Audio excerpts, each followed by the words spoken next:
Hi guys, welcome back to my channel. Today I have a bath bomb demo from Lush.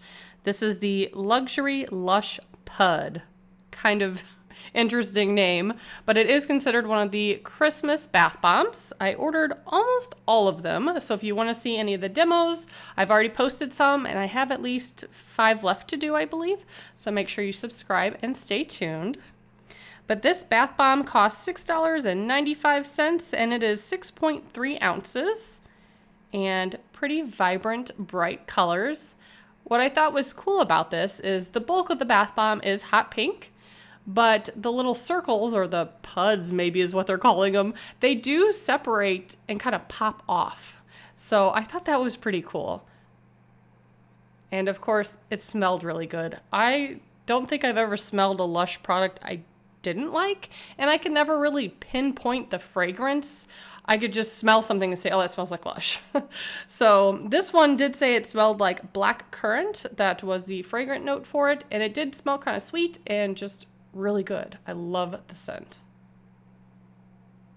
And I'm also happy to report it didn't stain my skin. A lot of times when companies use the hot pink, they over-pigment it. It's a very hard color, I think, to achieve. At least I know it is whenever I make cakes with the icing.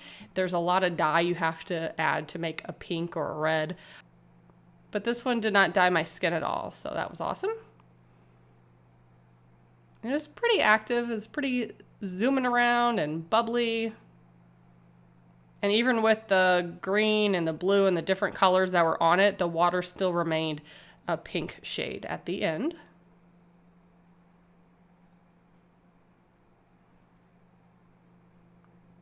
But there's a couple of them you could actually see like pop off, like right there, right as I said it.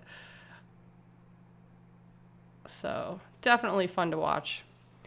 And if you found me because you're looking up this demo and you're not used to my channel, normally the bath bombs that I demo have things hidden inside, whether that's jewelry, toys, money, mostly jewelry. But I decided to do just some regular bath bomb demos to switch it up a little bit. And I'm almost a quarter of the way to my goal of getting a YouTube plaque. You have to have 100,000 subscribers. And right now I'm close to 25,000, which is crazy. But I've been doing this for several years, and that was my goal from the get-go, is to someday get a plaque. So if you can help me out and subscribe, that would be awesome. And I hope you enjoyed this video. Thank you so much for watching. Bye, guys.